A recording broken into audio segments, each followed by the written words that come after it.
So welcome to this meeting of Barrowford and Western Parishes Area Committee.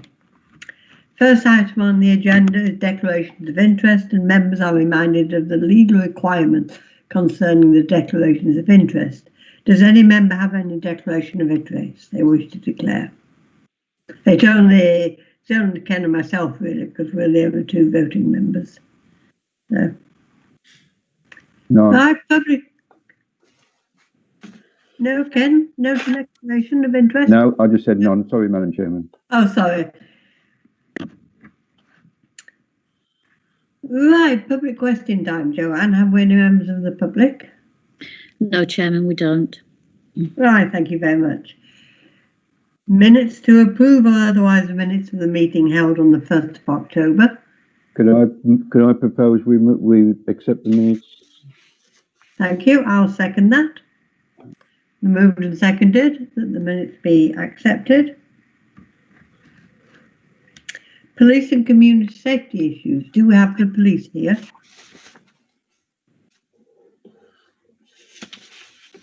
No? Yes, we do have Mark did. Mark. It says it here. Mark, are you on mute at the moment? He's not coming up on the screen. I think he's muted. Oh dear.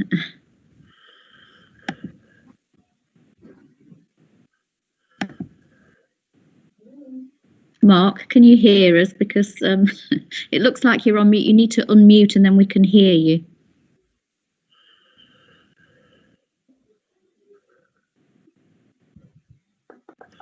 Can you hear us, Mark?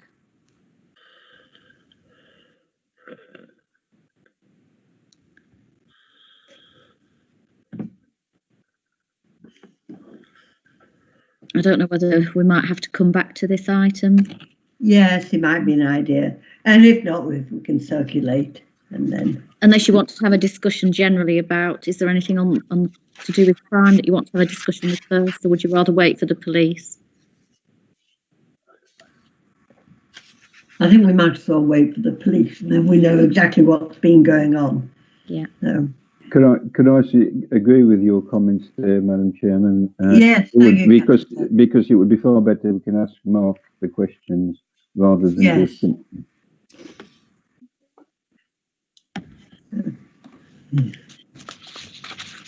Right, so if Mark joins us later, we'll have that item on agenda item later. But in the meantime, we'll move on to planning applications. We just have the one planning application, and that is the erection of a detached dwelling house and its resubmission at land to the north at 1 Barlydale Road, Barrowford. I have 4 speakers for this. John Webster, who I have seen. John, you're here. Can you confirm? Yes, I'm here. Yes, you're here. Super. Paula Fitzgerald, I think I've heard Paula. Yes, I'm here, Chairman. You're here, good. Anthony Pilling. Thank you, I'm Paul. here. Anthony Pilling, I've seen you, yes. Yeah. And Jeff Hook we've seen, so we've got all the speakers here. So I don't know who wishes to speak first. Do you want to take it in the order I read it out? John Webster, would you like to go first? Yes. Sorry, Chair. Before we start, Chair, may I just point out that we only have 5 minutes per speaker? Well, we tend not to bother too much about 5 minutes. Mm-hmm. We just let people clap it on, you know that. Okay. Just have to point it out, Chair. Thank you, Mr. Walker. Mr. Webster, bearing in mind you only have 5 minutes. Okay. Am I ready to go? Yes, whenever you're ready. Well, first of all, good evening, and thank you for the opportunity to speak at me. My name is John Webster, and I'm representing my wife and I, and we've owned Croteries for 23 years. We feel that after discussion and conversations and studying the heritage statements, as well as looking at some of the national policy. We believe the applicant has not provided a clear and convincing justification for the harm that would be caused by this application, and we ask that it should be refused. We believe there's no special regard to preserving the character and appearance or setting of the listed building. It does not enhance the heritage assets or sense of place, and it makes a contribution to the historical environment and local identity and character. If this development is approved, we believe the unique character of the Hereford Conservation Area will be damaged for both the local community and the visitors alike. We also submit that the harm has been undermined by contradictions, misleading and false statements and errors supporting this application, and I'd like to discuss a few of this evening. First, though, I'd like to point out that the listed building has significant historical significance. It's an integral part of Crowtree's farm and land, the land being the site. There's documentary evidence that there were settlements on this site since at least the 15th and 16th century. The barn is a traditional hand flail threshing barn with a cow parlour. It's a similar age to barns at Higher and Lower Park Hill, the Heritage Centre. And the interior, if you had the chance to see it, you'd still see the threshing floor and a lot of its original features. Previously, the history of Crowtrees is focused on the Grimshaw family, in particular Thomas Grimshaw, who added the Victorian facade in the early 19th century and built the Hereford Mill, the Mill Dam, the malt kilns, Beanfield House, and owned Crowtrees Cottage and the many hand-loom weavers' cottages in Hereford. This evening, I'd just like to focus on two heritage statements that were submitted for this application.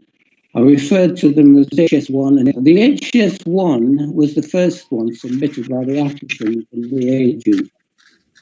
It states the site has no historical significance and the development would have no harm to the conservation area or individual heritage assets within it. It also claims the field is a brownfield site when it was like grazing sheets, it's never had buildings on it. Furthermore, it states that the barn is not listed when it is listed. It concludes, therefore, that no justification for harm to the listed building or conservation area needs to be provided. If we turn to the second heritage statement, this was provided by a consultant, and this provides a more honest assessment, but it contradicts the above 8.1, and it admits harm. It says that the development of the site would have potential to affect the setting of both the listed buildings and the conservation area. But in this case, we're talking about, he talks about justification for less harm, referring to a smaller footprint, a 5-metre move from its previous position to the north, which would put it in the lake, by siting the house to a more appropriate position within the plot. We wish to challenge this statement because the footprint shown in the latest approved document, which is just being on the website, 2019-11-3F, and that's per the latest update to you regarding the amendments that have just been posted for you to discuss, indicates a building 16 by 17.6 metres. This was not changed and is the same as the previous 3D, 3E and 3D prior to the relocation of 5 metres. Regarding the resiting to a more appropriate position, 5 metres to the north, it really is actually northeast, north 30 degrees east. The relocation would not overcome the harm caused back to the setting of the listed building for the following reasons. The impact of the setting of the listed barn can be seen from the visibility displays that we showed to some of the committee in a previous statement. The windows for the barn will cause personal harm by blocking views of open countryside. The barn also has a traditional cart entrance facing outwards, and its historical setting relates to the open fields beyond, to the mill dam and mature trees. The public Mr. now, I'm sorry. 5 minutes have passed, Mr. Webster. Have you more to go? Can you start to wind up now, please, John? Thank you. My 5 minutes up, is it? Did you want me to stop? You want me to stop? No, I want you to wind up. I got about another minute. Is that okay? Yes, go on. Yes, that's fine. Thank you. Claiming the harm is less than harm before does not, in our view, represent clear or convincing justification, and as above, the reduced impact is incorrect. There are other comments about putting modern windows. The windows and the whole conservation to the changes to the barn were approved by Pendle List and Building Consent back in 2000. These are not windows, modern windows. The modern windows are PVC and double glazed. So that is false information. We also need to remove silt to prevent leakage into the gardens of crow trees. And a couple of occasions whilst we've lived there, we've had to have earth-moving equipment to remove the silt. Otherwise, there's excessive water builds up and it floods into the garden. This is nothing to do with the silt that builds up into the mill dam that has taken 20-ton trucks to remove over the last few years.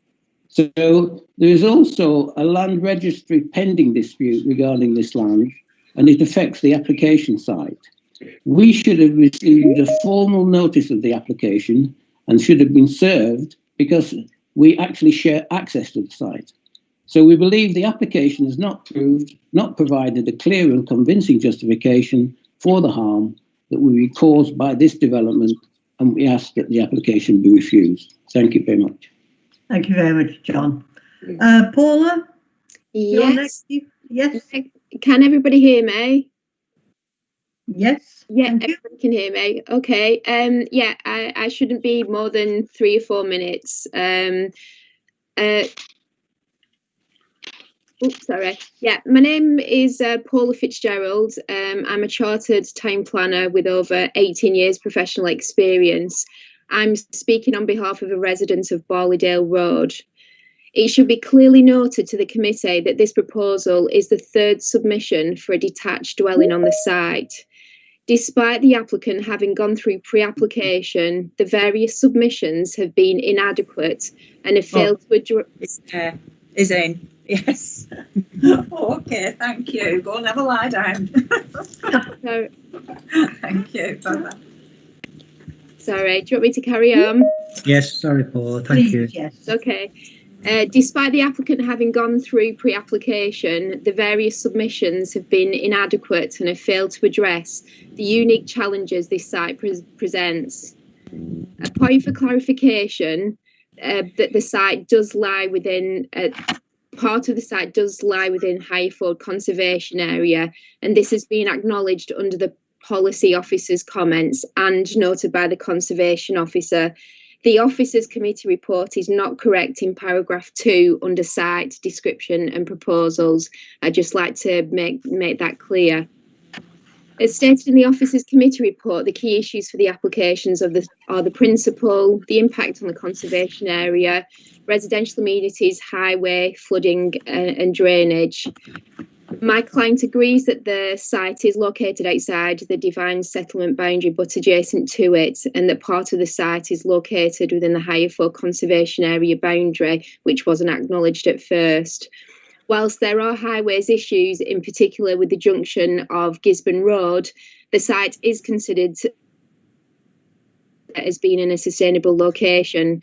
However, despite the principle being accepted, the development still needs to meet all relevant and national planning policies. The design and setting, it's accepted that there have been changes in the application over the various submissions. The latest submission has seen a reduction in the ridge and eaves height and the removal of an attached garage. The dwelling has lost some of the length with the removal of the attached garage, but aside from this, the overall footprint has not altered. You will also note from the latest plans dated the 23rd of October that the positioning of a detached garage has been outlined, which can't be considered as part of this application and is not proper planning to simply show something indicative. Whilst the siting has been altered, moving closer to number 3 Barleydale by an increase from the northern boundary with the lodge of 0.5 metres, the resulting siting still encroaches into the views of the lodge and trees beyond, which has been highlighted as being important by the council's conservation officer. The plans also appear to be misleading to the distances from the listed barn. The dwelling has moved away from the northern boundary with the lodge by 0.5 metres and the width of the property has not altered. The distance of 19 metres to the elevation of the barn is considered to be more like 17 metres.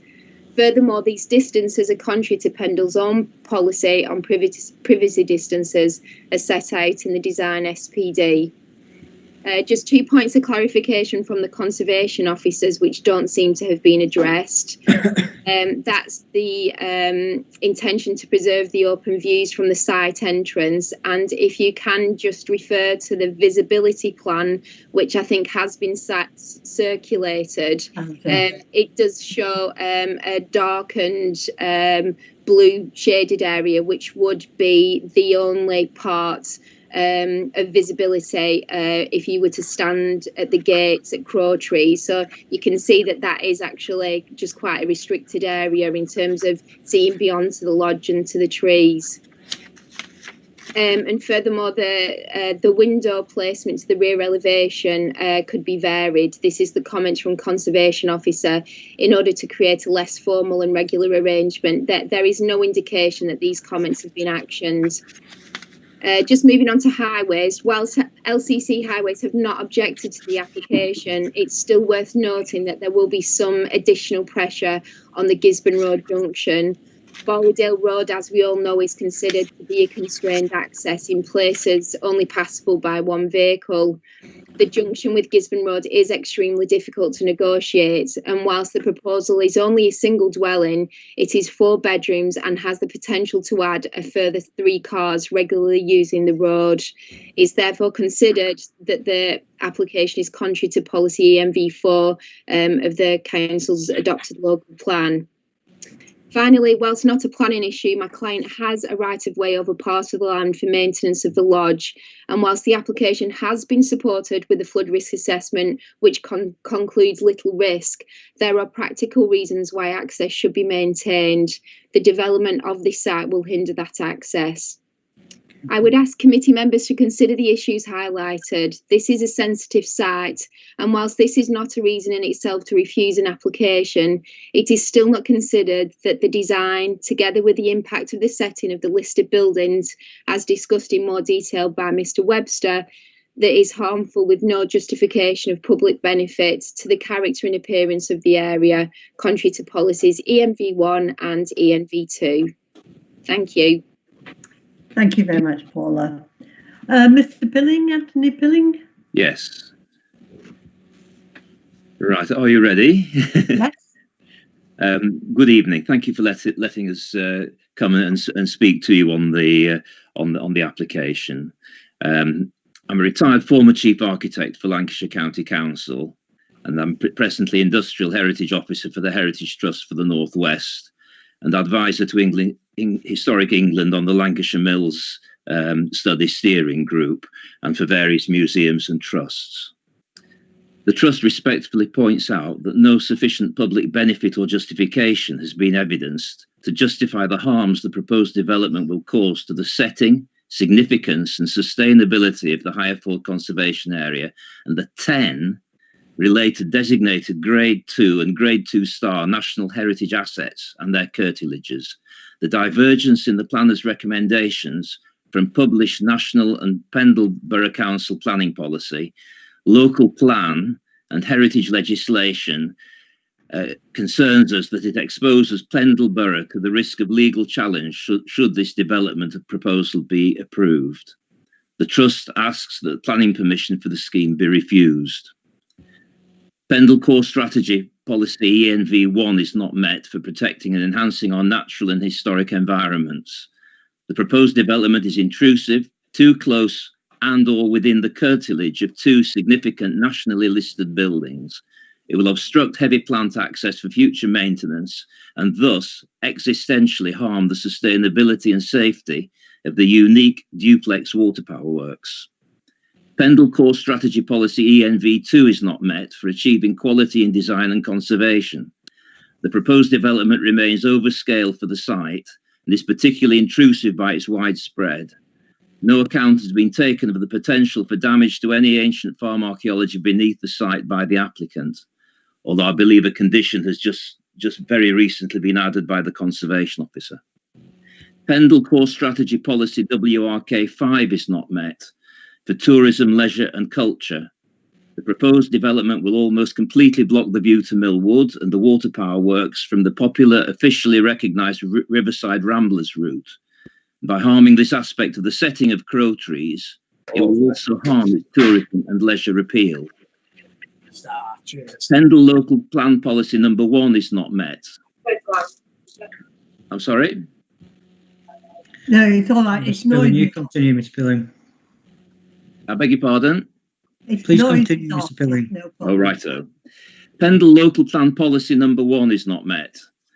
The local plan designates the site as open countryside, clearly specifically to preserve both the setting of Crow Trees Barn and the important access needed to maintain the water power works. The policy states, proposals for new development should be located within a settlement boundary. This is not. And also, new dwellings in the open countryside are not generally permitted. And new dwellings should not have a detrimental impact on areas of historic importance, described in policies 9 and 10, which are buildings of special architectural or historic interest in their settings. The water power works are listed in the Historic England designation for Hireford Mill, so they and their curtilage, including historic access for maintenance, legally have Grade 2 listed buildings protection. Recent evidence has shown that Hireford Mill is particularly important, with probably the earliest surviving Northlight weaving shed in the world. Nobody's come back to suggest that there's an earlier one, as well as its unique waterworks. This water power location lies within an older domestic handloom weaving area centred on crow trees, so the heritage has exceptional group significance. The development is within the curtilage of the Crow Trees Grade 2 listed cloth manufacturers, that's pre-industrial, and mill owners, industrial, house. These aspects have not been assessed either in the applicant's or in the planner's submissions. The Trust is currently undertaking a research project with University Archaeological Departmental support for submission to Historic England on this. There are issues not addressed by the application. I won't go through them all. There's a land ownership dispute, which John has mentioned, which could further constrict this tight site. No defined access route has been provided for the safety maintenance for the water power works, which needs to include heavy plant access when that becomes necessary. National legislation. The local planning authority is under a legal obligation to pay special attention to the desirability of preserving the setting of this important complex of related listed buildings and to preserving or enhancing the character and appearance of the conservation area. We submit that the proposed development was the opposite and would cause unjustifiable harm to this historic development, which is a position supported in writing by Save Britain's Heritage, who have written to you today, I believe. I've seen a copy of a letter from them. Yes. Right, thank you very much, Anthony. Thank you. Okay, thanks. Thank you. Jeff? Right, okay. I'm here. You've disappeared from the screen, but you're there. Oh, right. No, it's all right, you're back. Jeff Hook, yes. Okay, am I here? Yes, you're in. All right. I've just listened to all these arguments with regards to the validity of what the proposals are. For a start off, the windows from the Conservation Officer's report have been modified, so that's been satisfied. The house has been moved across out of the way. The access to the site is we maintain a 5 metre route through. I'm not 100% sure whether the Heritage Trust have a right of way through the land. I haven't seen that, and I would like to see their evidence of having a right of way. But we're not trying to stop it, but we are obviously, we need evidence of that.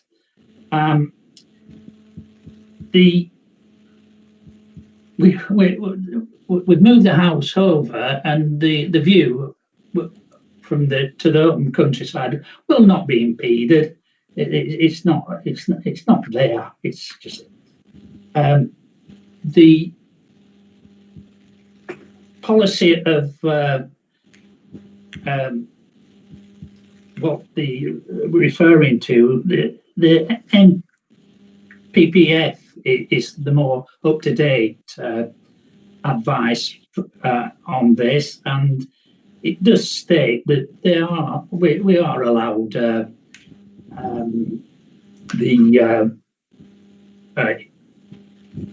infill sites within the villages, and it complies with that. It's not within the curtilage of the listed building. If you look at the guidelines, you've got to have ownership within the listed building. The listed building's got to be in the same ownership. If you look, it's clearly not. It's not within the curtilage. I don't want to go through the MPPF's paragraph 145 or 77, but they do allow what we are proposing. I do know that Mr. Webster applied for a fairly large 6 metre high unit adjacent to his house in, I think it was 2016. So that goes against what he's been trying to say, that we will be, and the view was quite in front of the gates, so I don't see his problem with that. Also, I know that the thrust of this argument is we're not touching the heritage side at all. There's no heritage assets being spoilt or destroyed at all. It's miles away from where we're talking, and purely and simply, and I would say this, the application, the objections to this are basically that Mr. Webster wants to obtain the site from my client, is offered a derisory sum, and that's a subject of his objections, and that's all I'm saying. Thank you. Right, thank you very much, Mr. Cook. That's the speakers. So any councillor, Catherine's disappeared, so I can't call upon Catherine. So any councillors? No, I am here, Chair.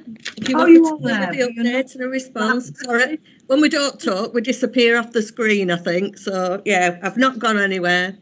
As members are aware, through you, Madam Chairman, we do have an updated report that's been circulated. As the agent stated, we've received amended plans. The bedroom window on the first floor that we thought would be too close to the adjacent building opposite. has been removed. So in effect, there's no habitable room windows in that elevation. So there would be no privacy overlooking issues. In terms of a new dwelling within the open countryside that's been mentioned, that is allowed at the moment if it's adjacent or close to the settlement boundary, which this is. So the principle of that has been established. The highways issue, there is none, basically. I know Paula referred to that earlier. I was rather intrigued that she thought it would be a severe impact when we've no objections from LCC Highways. So it is one dwelling. Yes, there might be 3 or 4 cars using that access, but that's not a reason for refusal. And I think what this boils down to is the heritage impact, and that's what most of the speakers have referred to. It has been assessed by both the case officer and Rosemary Lyons, the conservation officer. We have asked for amendments. We did ask for an updated heritage statement. We have asked for additional conditions which are in the update report. With all of that, we think the proposal would be acceptable. And yes, it's not an easy site, so sometimes we do get a few submissions and a few regos before we get to that conclusion. But that's our position as professionals, and that's where we think we're at tonight. Thank you. Thank you very much, Catherine. Councillor Newman, you've got your hand up. Good evening, Chair. I'd just like to say that, as far as I'm concerned, this is an overdevelopment and it does not comply with the local plan. And I will not be supporting this recommendation. Okay, thank you. Thank you very much. And I have Councillor Turner waiting too. Councillor Turner? Thank you, Madam Chairman. Madam Chairman, I've listened quite intently to the comments that have been made, both on behalf of the application and also the objections. I can understand the concerns in the area, and I took the privilege of having a ride down to look at the location in all the wonderful rain that we had, so it was obviously washing the ground quite well. However, I also note that the new application has been varied quite dramatically from before, and I note that the design has been made into a barn style, so as to fit more into keeping with that immediate area. And also I noted the windows and the design of the windows, which again would avoid observation on any local areas. And as a consequence of that, I feel we have to be a little mindful, and I'm pleased to see the conditions that are being applied, and I'm sure that our planning officer will confirm that deliberate attempt will be made to make sure there is no objection, no administration against the heritage that is available in that area. As a consequence of that, Madam Chairman, I can't object to the application. Thank you, Madam Chairman. Thank you very much, Councillor Turner. Councillor Newman, you've said you can't support it. Are you actually refusing this? Sorry, you're on mute again. Yes, I am. Yeah. Thank you. Right, thank you very much, Councillor Chair, Newman. sorry, Chair. Can I just ask on what grounds we're refusing it in terms of policies? Yeah, it's overdevelopment, Catherine. Catherine, can you hear me? Yep, overdevelopment. Overdevelopment, yeah. And not in accordance with the local plan. Sorry? And not in accordance with the local plan. Yeah, not in accordance with the local plan. It's overdevelopment, and I think it is not in the. It is not in keeping with the area that we are trying to look after. Thank you very much, Councillor Newman. I would like to second your proposal that this application be refused on the grounds of the negative impact it will have upon the conservation area. and indeed of the Grade 2 listed building next to it. Thank you. So it has been moved and seconded that this application be refused. Chair, before you go to Yes. vote, sorry, Yes, Catherine. I just need to come in because if you're going to refuse it on impact on the heritage assets, then we can support that. But if it's overdevelopment, we can't support that, and it would need to be referred to Policy and Resources Committee. Well, we'll just do it on the impact on the heritage area, Yeah, okay. conservation area. Thank you. Thank you. Right, thank you. So it has been moved and seconded that this application be refused. All in favour, the rules only Councillor Newman, Councillor Turner, myself. All in favour, Councillor Turner? I will go with the others, yes. Madam Chairman. Right, so it is actually unanimous that the application be refused. Thank you, Chair. Thank you very much indeed. Thank you very much indeed, ladies and gentlemen. Thank you. Thank you to the speakers. Thank you, Chair. Chairman, the speakers can leave now if they like. And Yes. we've also got Mark Dibb here now from the police, if you want to go with that. Yes, we can do more now. Thank you, Chair.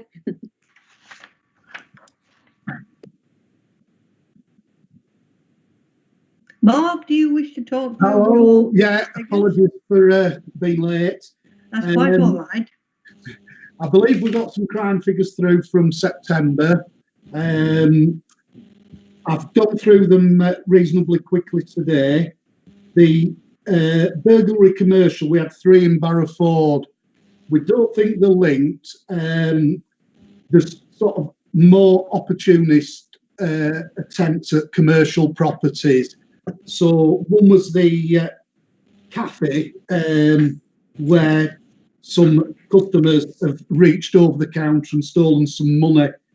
Because that's classed as private behind the counter, it's shown as a burglary, not a theft, if that makes sense. Vehicle crime, we've had a couple of possibly domestic related type damages where tyres have been cut. There's no pattern to that. There's no items being stolen out of cars. Assaults, I know Blackhall will be interested. There's 3 up there, but they are all domestic related. Some of them, 2 of them are just like verbal only incidents, but they are booked up as a domestic assault. Antisocial behaviour, I know that has jumped up. That is due to us going in with the COVID. Again, a lot of that is people reporting people for breaches of COVID regulations, which shows up as antisocial behaviour on our logs. Regarding the COVID, each night we now have a double crewed vehicle out, purely tasked to attend any reports of breaches of COVID. On the back of that, I went out with Mickey Duck from Environmental Health at Pendle last Saturday, and we conducted visits to the few remaining licensed premises that are open. Quite positive with what we found. There is some room for improvement, and that's going to be fed back through licensing and through the council. I spoke with Councillor Heap last weekend regarding Halloween. Concerns we've possibly got, but it's going to be weather dependent, is a lot of the parties and the normal get-togethers that we've got used to over the last few years obviously are not going to be taking place to the same extent. So the concerns are we might end up with more numbers wanting to walk up Pendle, looking at parents saying, this is what we did when we were kids, so taking the children up. I've spoken with Mountain Rescue. They're going to have 12 of their team in Barley on Saturday from lunchtime. All being well, I'm going to be working Saturday evening, and I will be based over in Barley, roughly New Church areas. Again, it is going to be weather dependent. If we even get a few hours of dry weather, we will see a massive amount of people descend. So it's just in regards to that. Is there any questions? Thank you, Mark. I think Councillor Newman has a question and Councillor Turner. Councillor Newman? Thank you, Chair. Good evening, Mr. Dib. Evening. Right. Could we have someone go to 372 Whittle Lane Road? A vehicle has been damaged about 4 times while it's parked outside a home. Obviously, she's getting a little bit tired of this. And also, we are now coming up to the gritting time. And this is where we find that the local authority, the dustbins and the gritter cannot get through. So that the name of the person is Nicola Zimak, and it's 372 Whittle Lane Road, and the postcode is BB129QA. So, and she requests that you go and see her, please. Right. What is she saying? A vehicle's been damaged by? Vehicles that can't get through, but push it out of the way. Not physically, by using the vehicle. Right. That's not really a police matter. If the vehicle's been damaged by another vehicle, she needs to report it to her insurance. Yeah, all right. But the consequences are other people, like the dustbins or whatever, cannot get through. They're having to back up onto the bypass. So is her vehicle causing the obstruction? No, it's other vehicles on the opposite side of the road. Right, I'll have a look at it, but to be honest, it's going to be more for LCC to stick some double yellow lines down or something that can be enforced. Right, okay. This has been an ongoing thing. I did ask you to look last year, but it never got looked at. So could you please do something this time for me, please? I will look if there is an obstruction. Yeah. If it's her vehicle or another one, we'll issue tickets to them. What would you call on the person that it's related to and just have a word with her? Right. So what is she wanting to actually report? She wants to report the vehicles blocking the road so that nobody can get through. A word with her as well, please. I will do. No problem. Thank you very much. Thank you, Councillor Newman. Thank you, Councillor Turner. Yes. Thank you, Madam Chairman. Mark, first of all, Councillor Leonte asked me to mention the amount of crime that was recorded for Barrowford. I will report back to him the comments that you already made, which will take care of that. My other concern is Remembrance Sunday. I realise that it would be contrary for anyone to have an assembly on Remembrance Sunday, and I certainly don't wish to put you or anyone into the difficulty of having to observe any probability of a disturbance as a result of it. Is it possible? The local church, St Thomas's, have circulated to all their parishioners and anyone that is speaking to them the fact that there will be no procession, there will be no service, there will be no assembly at the cenotaph on Remembrance Sunday. Is it possible, if the police are able at any time, either with a loud hailer or by use of microphone, to let people know not to assemble? Because the last thing we want is for someone to have the stupidity of trying to arrange something and finishing up getting a stupendous £10,000 fine. And we all know what Remembrance Sunday is, and we all want to remember the fallen heroes, and rather than having a bad news of someone being disturbed by it. Thank you, Mark. Thank you. What I've spoken with Ian Lord at the Parish Council a couple of weeks ago regarding possible concerns. We will not have any extra police officers on that day because there is no arranged processions and ceremonies. So will be the sort of skeleton staff that's in. However, what we will look at doing is putting some messages out on the police social media, either on the Facebook and the Lancashire Talking, to remind people of their obligations and the current guidelines, whatever they are at that particular time. So we will do that, and ultimately we will pay attention to the key areas. So obviously Colne and Barrowford in the morning, Nelson in the afternoon. So I will feed that back in. I've got a meeting with my Sergeant Andy Ainsworth tomorrow. So I will mention your concerns, Councillor Turner, to him and see what his views are. Thank you, Mark. I just hope that all works well, because I would hope that nobody gets disturbed by it, and hope it all goes off in a nice, sensible manner. Thank you. Thank you very much indeed, Mark. I've got Mr. Oliver wishing to speak. Mr. Oliver?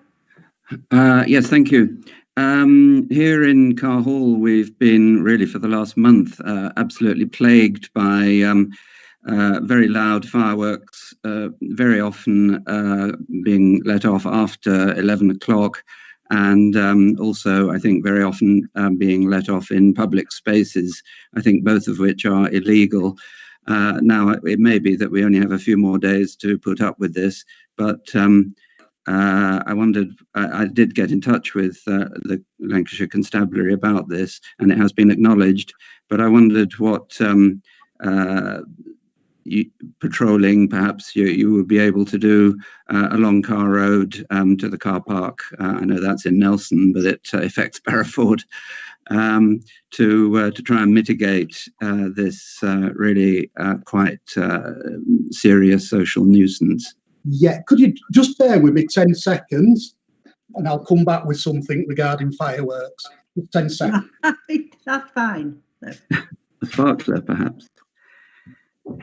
Excuse me, Madam Chair, can you hear me? It's Neil Hodgson from Blackwell. Yes, I can hear you. Can I ask a question of Mark with regard to the assaults in Blackwell stroke higher forward? He's back now.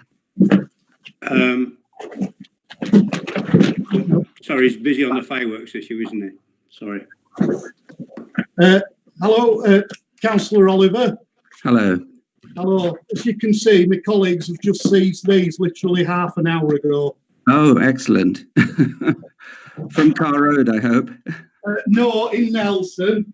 Not sure. But we're seizing considerable amounts.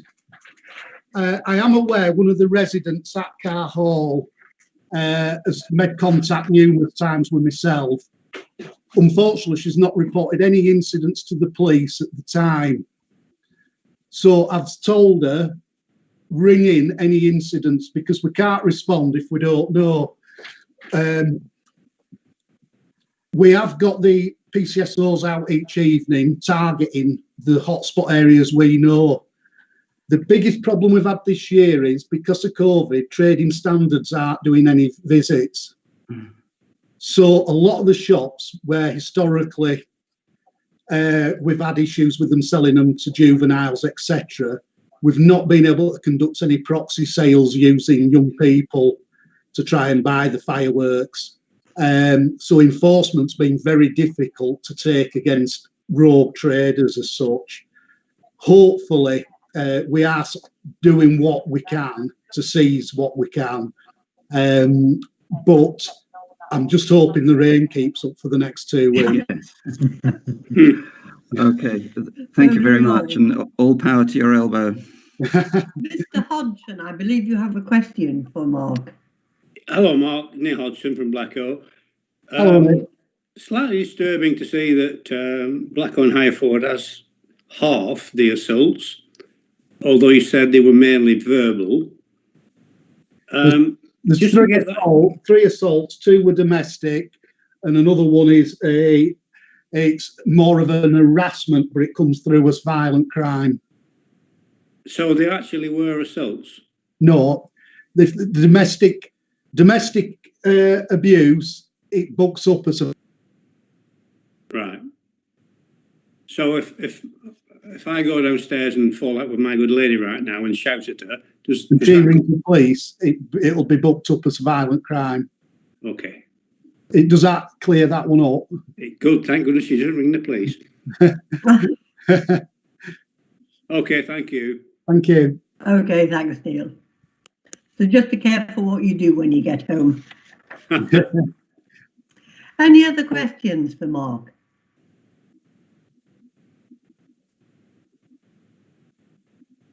No, well, thank you very much indeed, Mark.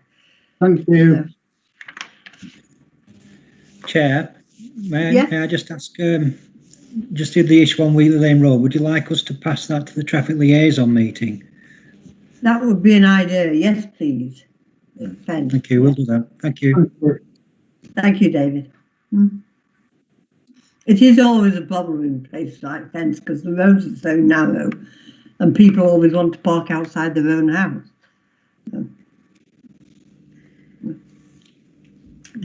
Right. So that's police and community safety issues. Enforcement actions. It's planning appeals, Chair. Planning appeals, yes.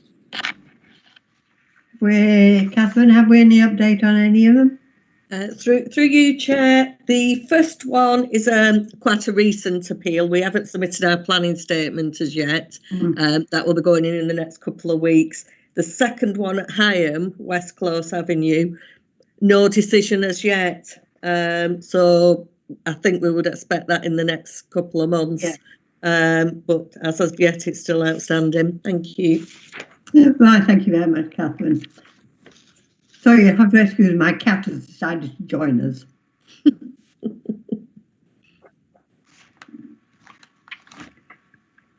Can you just move, Toby? Because I can't see what's happening. Fair enforcement. So, we've got Spenbrook again. Are we getting anywhere? Yeah, through you, Chair. Apologies. We haven't managed to progress things since the last meeting. Just due to volumes of workload and not having an enforcement officer, I'm afraid, at the moment. We have appointed and we are expecting him to start in the new year.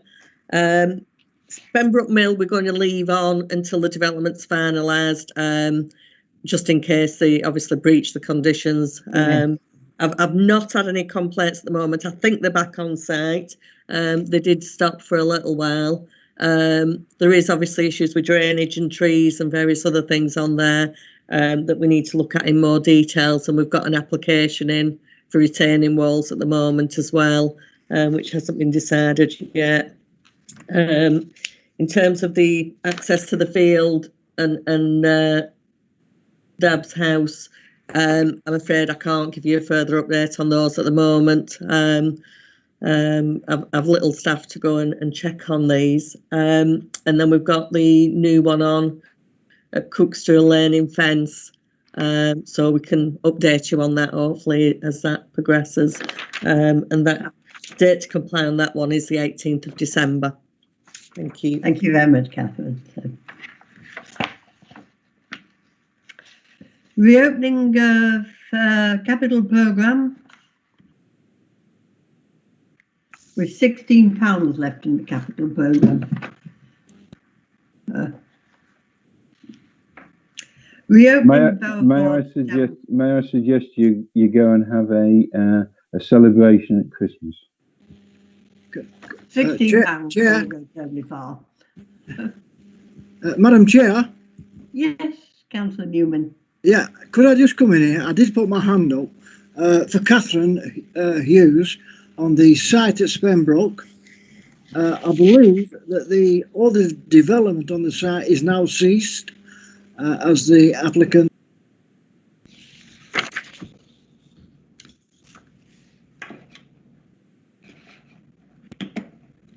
Councillor Newman, you're on mute.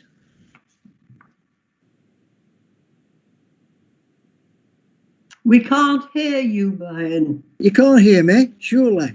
We can now. You can now, right. Catherine, the development at Spenbrook, there is no work going on at all. I believe the developer has got into financial difficulty and the site is now empty apart from all the equipment. Well, Yeah, I know they did cease on site for a while. They have told me that they are going to be back on site now, whether with the weather and things like that they do at the moment, I don't know, but they did say they were going to recommence. So we'll keep our eye on it anyway. Okay, right. It's just that the perimeter of the site it doesn't look very safe, so I think you need to keep an eye on it, because if there is no work going on, something might happen there. Okay? Okay, thank you. Right, thank you very much, Councillor Newman. Thank you. Thank you. The reopening of Barrowford Town Centre. We haven't got any further updates on that, so I don't know if the Parish Council have given any thought to it. Have they, Robert?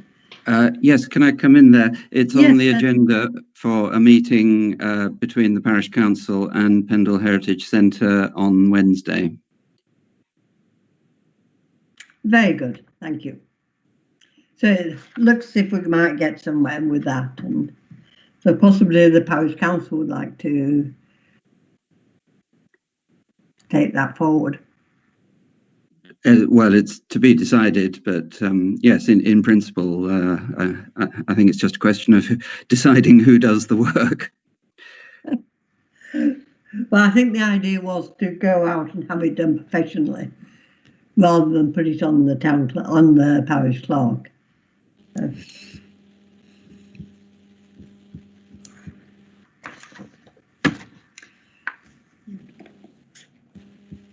Right, the next item on the agenda is exclusion of the public and press, because it might be possible to identify.